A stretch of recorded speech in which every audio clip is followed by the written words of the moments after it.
dear beloved, Boss Mike Cervera. Impeach Sara ang sigaw ng mga miyembro ng Makabayan para suportahan ang nilulutong impeachment complaint ng koalisyon laban kay VP Sara Duterte. Kailangan daw managot ang Vice Presidente sa umano'y korupsyon at paglulustay ng confidential funds na umabot sa 612.5 million pesos. Grabe ka, Sara. Napakakapal ng iyong pagmumuka. Itong pagnanakaw niya, binibintang ngayon kay First Lady. Ganyan sila, mambaliktad. Oh, kita nyo? Mga bobo kayo talaga, mga DDS kayo, no? Pero yun nyo, ito yung totoong nagnakaw. Gusto nyo panagutin yung taong walang kinalaman? Siya kayo nakakita ng ganyan, di ba sa mga abnormal lang? Sa bagay, ganun talaga kayo. Mga abnormal talaga kayo. Eh bakit? Biruin ninyo kasalanan ni Sara Duterte. Inimbestigahan, merong mga dokumento. Ginamit pa yung mga chichirya dito. Tapos gusto nyo, kasalanan ni First Lady ito. Di ba, ballpoint man? Diyan ba si ballpoint man? Anak ng tinapa naman. Saan ba kayo nakakita ng ganitong katitinong tao? Malupit. Oh, tuloy. Ano yon? Ilan yung ninakaw? Korupsyon at paglulustay ng confidential funds na umabot sa 612.5 million pesos. Oh, confidential fund pa lang niya. Noong 2022 yan. Hanggang 2023. Oh, anong gagawin nyo? Nasa katinuan pa ba kayo? Yung ninakaw ni Sara gusto nyo ibintang kay Pangulo, First Lady. Abay, lintik kayo. Saan kayo kumuhugot? Ha? Kumukuha ng kapal ng muka. Oh, sige tuloy. Yung complaint na ipafile namin, ang isang... Oh, baka sabihin ninyo, eto pakawala ni Pangulo. Oh, Lisa Masa. Eto, nandito nga, oh. Duterte panagutin, Marcos singilin. Oh, nandyan. Kaya lang, magtaka na kayo. Bakit kaya itong mga ito, si Sara lang ang tinutulig sa... Ay, no. Ha? Mga kababayan, kita nyo, pakinggan ninyo. Yan impeach Sara. Panagutin daw si Sara, si Duterte. Singilin daw. Sino? Si Marcos. Pero mga kababayan, pakinggan ninyo kung ano sinisigaw. Impeach Sara ang sigaw ng mga miyembro ng Makabayan para suportahan ang nilulutong impeachment complaint ng koalisyon laban kay VP Sara Duterte. Kailangan daw managot ang Vice Presidente sa umano'y korupsyon at paglulustay ng confidential funds na umabot sa 612.5 million pesos. Yung complaint na ipafile namin, ang isang batayan dyan, yung loss of confidence at betrayal of public trust dahil doon sa kanyang mga patuloy na hindi pagsagot doon sa mga katanungan. Oo nga, hindi nga sumasagot mga kababayan hanggang ngayon, hindi pa rin iwas na iwas siya. Kaysa sumagot siya sa Quadcom para naman malaman natin kung anong meron ng laman utak nun. Abay mga kababayan, nando doon sa kwarto, sa parking lot, nando doon nagpapa-interview. Kaya nga minsan nabwisit yan, nagpa-interview. Alam nyo kung ano, mga binanggit na, ganito mga kababayan, no? Oo, eto, yung banggit niya, nasan ba yun? Boss Mike, pakita mo naman kung paano siya. O, ayan, o. Anong tanong? O. Message na lang po, ma'am. O meron kayong message sa taong bayan. O, wala. Ganyan na lang lagi, mga kababayan. Buisit na yan. Kung ganito lang, magpapa-interview, abay baka hampasin ko ng mic yan. Pero mo, ikaw na nagpatawag para interviewin ka at malaman yung katangahan mo. Tapos ikaw pagalit. Oh. Anong tanong? Message na lang po, ma'am. O meron kayong message sa taong bayan. Wala. Walang message sa inyo. Bakit? Nanakaw na yung pera. Ay, nako. O, balik natin dito. Isa pa nga. Para makita naman ng mga bagong pasok dito. Oh, ito, yung idol ng mga bobot, tangat, mangmang. Oh. Anong tanong? Message na lang po, ma'am. Baka meron kayong message sa taong bayan. Kita mo, pati yung nagtatanong, natatakot na. Message na lang po, ma'am. Baka meron kayong message sa taong bayan. Reset. Balik. Ginastos yung kanyang confidential funds. Ayon sa makabayan, galing sa tao ang reklamo dahil ang confidential funds na inabuso umano ng OVP ay pera ng taong bayan. Mas mainam na manggagaling ang complaint dun sa taong bayan. Kasi in the first place, Nakto. Baka sa December 7 na yan. Manggagaling sa atin, mga kababayan. Yung alin? Yung, paglalatag ng complaint para ma-impeach itong si Sara Duterte na magnanakaw ng pera ng bayan. Di ba? Kaya nga mga kababayan ito ang sigaw ng tao ngayon. Sara Duterte, pakinggan mo to. Sigaw ng taong bayan. Ano sabi, Boss Mike? Sigaw ng taong bayan. Nasaan na yan? Nawala. Wait lang. Nawawala yung sigaw ng taong bayan Oo. Ay. Nako. Nasaan ba yun? Dito ba yun? Sigaw! Sumigaw kayo. Sigaw ng taong bayan. Wala dyan. Dito. Siguro yan. Dito ba yan? Ito na. Naku.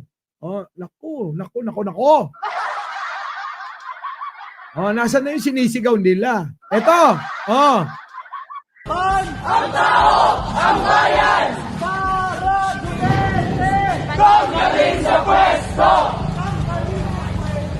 Sara Duterte. Kita nyo? Sama kami. Oy, sama tayo. Dali na. Yung ano lang, available lang ayan, hindi ako namimilit Hindi tulad nila. Kulang na lang magparintomang sila. Kulang na lang lumuhod yung mga yun Yung mga yung mga kalbo. Ako, sasama ako dyan. Magsasalita ako. Doon sa entablado, sasabihin ko yung nararamdaman ninyo. Yung mga nababasa ko rito ng mga OFW, ako na magsasalita para sa inyo. Ulit. Ay lumalaban ang tao, ang bayan, Sara Duterte, pagdating sa pwesto. Sara Duterte. Sara Duterte, tanggalin ka raw sa pwesto. Pasok. usapan na ito ay pera ng taong bayan, no? Galing sa ating taxes at saka ilang pambayarin na ating binabayaran, no? Mga kasama, ang perang ninakaw ni Sara ay ating mga pera na inipon ng mga buwis na tayo'y nag-ambag-ambag para magamit sa tama. Kaso mga kababayan, ang naginabang ay ang bulsa ni Sara Duterte. Mga kababayan, kaya mga kababayan, inyong pagsikapan, kung maaari lang naman, kung hindi naman, mga kababayan, ay okay lang yan. Sa mga kasama, wag na kayong magdala ng inyong mga pandesal, ano pa, pandikoko, at kung ano-ano pa. Magdala kayo ng lechon. Lechon baka, lechon baboy, lechon manok, ang dalin nyo, mga kababayan. Putik na yan, Starbucks, Serenity, yung mga milk tea, ganon. Para naman, inggitin natin sila. Okay, sige, tuloy. Ano ba yan? Bilang mga taong bayan. Dagdag ng makabayan, may sapat ng dahilan para ipaaresto si VP Sara dahil sa mga banta niya noong Sabado na may inutusan siya na patayin si Pangulong Bongbong Marcos, si First Lady Liza Araneta Marcos at si House Speaker Martin Romualdez sakaling may mangyari sa kanya. Ayan na! Magdala na rin kayo ng chichirya, mga kababayan. Huwag niyong kakalimutan yung piatos, Piatos, mga kababayan. Piatos, Nova, Tempura, Uishi. Yan, mga dalhin ninyo. At pagpapakita na ito ay pagpoprotesta na paghadlang sa katarantaduhan at pagnanakaw ni Sara Duterte. Masyado nang niloloko at ginagago tayong taong bayan netong vice presidenteng to. Kaya mga kababayan, opo, sa mga po pwede lang, hindi ko kayo pipilitin. Kung matuloy ang December 7, tayo magkita-kita doon nang makita nyo na ako ng personal.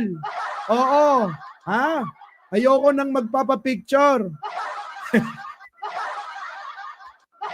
Mga kababayan ayoko na kayo ay magpapapicture ng yangga-yangga lang. Gusto ko yung dikit na dikit yung mga mukha natin. Ganon. Oo. Pag hindi ganon, wag na lang. Ay, nako. O, sama kayo. O, kita-kita tayo. Hoy, Sara! Lumayas ka na daw dyan. Wala ka na daw silbi, Isa pa nga. Pasok. Impeach Sara ang sigaw ng mga miyembro ng Makabayan para suportahan ang nilulutong impeachment complaint ng koalisyon laban kay VP Sara Duterte. Kailangan daw managot ang vice presidente sa umano'y korupsyon at paglulustay ng confidential funds na umabot sa 612.5 million pesos.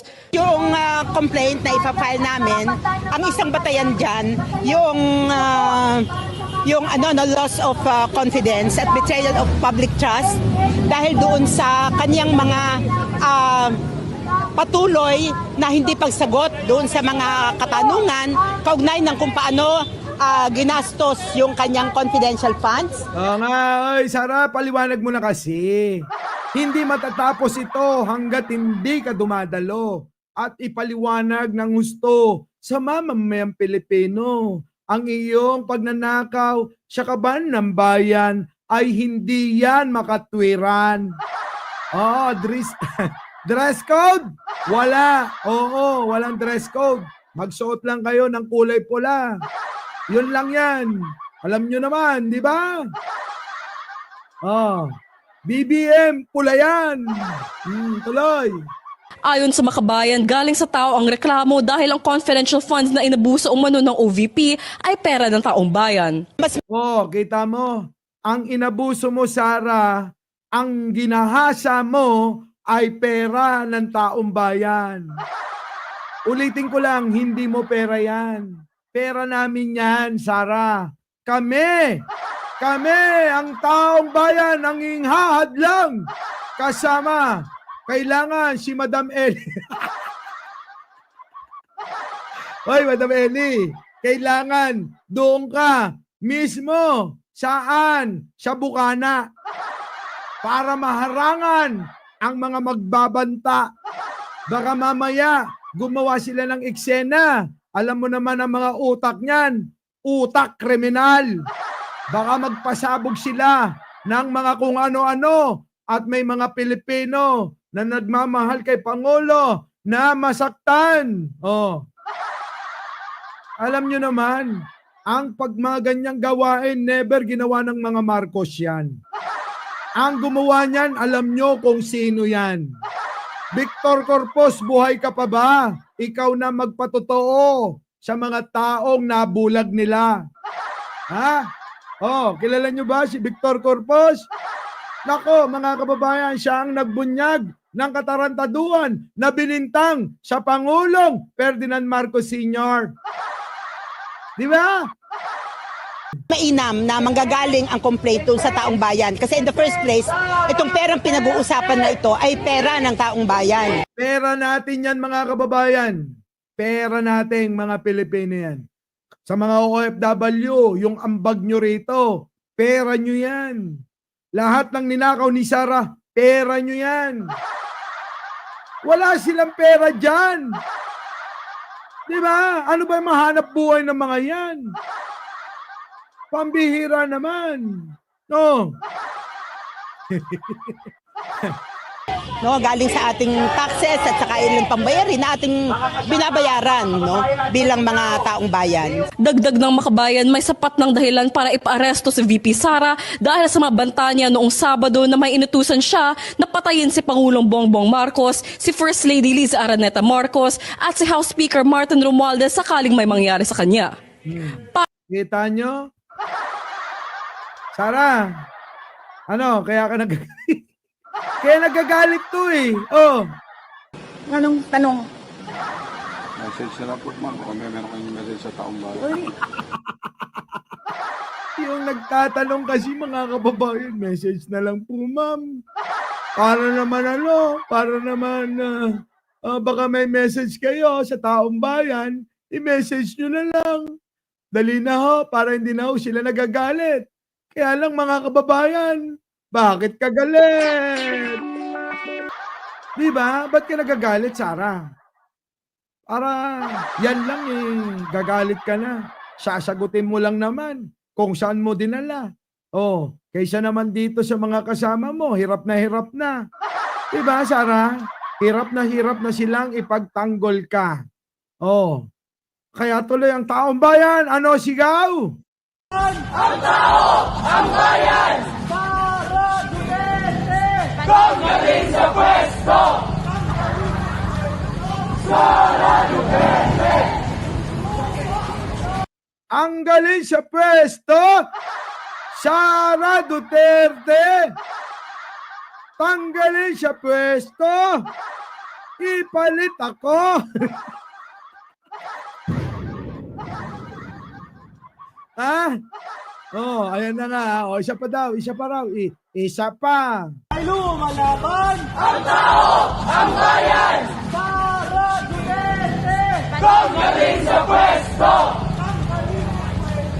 Sara Duterte! Sara Duterte. Tanggalin sa pwesto. Sara Duterte. Tanggalin sa pwesto. Ipalit nyo ko. Eh, nako. Ano? Gagalit kayo eh. Unang-una sa lahat, ba't ka galit? Ba't ka galit? Ba't ka galit? Ba't ka galit? Gagalit si Sarah mga kababayan eh. Oh, ulit-ulitin natin to. Anong tanong? Oh, Message na lang po, ma'am. Kung meron kayong message sa taong bayan. wala. Walang message yan. Walang pake si Sarah sa inyo. Ha? Walang pake eh. Anong tanong? Message na lang po, ma'am. Kung meron kayong message sa taong bayan. Wala. Wala akong sagot. Wala. Putik na yan. Our beloved, Boss Mike, Severa!